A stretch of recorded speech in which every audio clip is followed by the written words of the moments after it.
Hello and welcome, ladies and gentlemen, Fantastic. This is Battlefield 1. In today's weapon review, and we're taking a closer look at the Annihilator SMG, introduced of course in the Weapon Crates DLC for the Assault class in Battlefield 1. As per usual for these weapon reviews, we're going to be looking at the stats of the weapon now that Simtech has finally released them. We're going to be looking at how this weapon performs compared to other available SMGs in the Assault class of weaponry. And last, but certainly not least, of course, we're going to be talking about how to get the most out of this weapon when using it on the battlefield.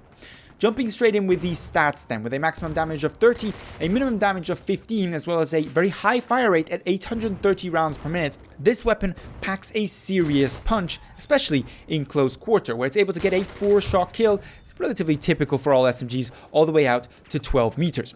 Now, this high damage output comes with the usual set of disadvantages that you possibly would expect. Relatively poor muzzle velocity at 380 meters per second. Interestingly enough, for SMGs, a rarity in a small magazine with only 20 shots available, but very poor reload times, at least for the kind of magazine that it is, not necessarily compared to other magazines for close quarter weapons in Battlefield 1. Thinking here of something, for example, like the SMG 0818 at 2.933 seconds for the short reload. That is definitely the reload you're going to prefer and try to go for, because the long reload at 3.633 seconds is that tad too long and may actually get you killed in close quarter scenarios. Now, when it comes to recoil, this is where the weapon, unsurprisingly, has one of its main weaknesses, with 0.45 horizontal recoil, that's to the left and right, and 0.55 vertical recoil, that's upwards. You've got a gun with quite a bit of kick to it in your hands, especially when taking into account the first shot recoil multiplier being at record high 3, meaning that this weapon definitely has a very strong vertical initial kick, even compared to some of the other close quarter specialized SMGs for Battlefield 1. Now, spread mechanics of this weapon are more or less what you would expect, with an ADS while not moving accuracy slightly on the worse side for SMGs at 0.4, the usual 0.5 ADS while moving accuracy, and excellent hipfire given that this weapon is only available in a trench variant at 1.001, combined with of course the usual spread increase of 0.045 and the usual spread multipliers for a trench variant of 6 when ADS'd and 1 while hipfire. What it comes down to is this weapon is exactly what you really think it is. A close quarter specialized, high damage output, low magazine size weapon that's able to take out 1 or 2 targets before definitely needing a reload, and that's only really supposed to be used in close encounter combat.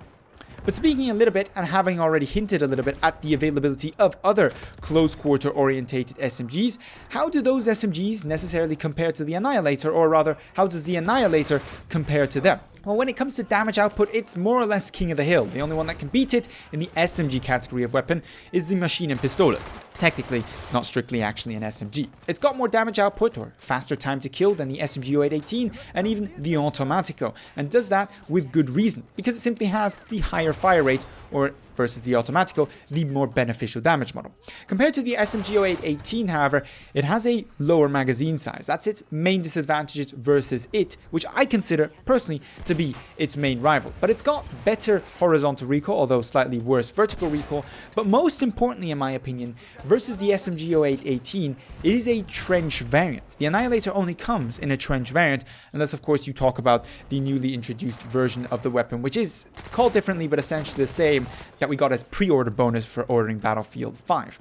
As trench variant, it's perfect for exactly what it's meant to do. Spray and pray combat in close quarters. And that's where the SMG somewhat at least lacks. Don't get me wrong, the SMG 0818 is a great weapon, but its time to ADS is poor, especially compared to the Annihilator, because it is considered a heavy SMG, just like the Hellriegel for example, and its hipfire, at least compared to that of the Annihilator, is, well, significantly worse. Looking here at twice the amount of spread than actually on the Annihilator trench, and that's simply because it's a factory variant or an optical variant instead of a trench variant. Now, compared to the Machine Pistole, it's a tough sell, simply because the Machine Pistole has a ridiculous amount of damage output, and especially with the new experimental value, you have a more flexible weapon there than with the Annihilator. But the Annihilator isn't meant for the people who wish to use the Machine Pistole experimental or Storm, because it's an easy to use weapon anybody can pick up and anybody can do well. The only thing you have to pay attention to when using the Annihilator is to make sure you stay in close quarters, to make sure you take advantage of that fantastic hipfire to truly have an advantage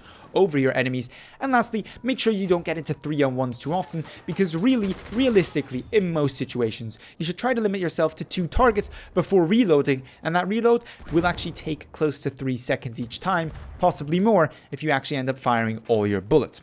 With that in mind, that's all you really need to know to use the Annihilator Trench. Frankly, I've enjoyed using the weapon very much. It's a relatively easy weapon to do well with, especially in close quarters, especially where you can keep yourself to close quarters. As soon as you start leaving that close quarter area, things become, of course, a little bit more difficult. But I'd love to hear your experiences, your opinion on the Annihilator Trench. So leave those, as well as, of course, your usual video suggestions down below in the comments, or hit me up with them on Twitter. If you enjoyed this video, found it helpful, don't forget to give it a thumbs up. But with all that being said, I'd like to thank you very much for watching, and hope to see you in the next Battlefield 1 video.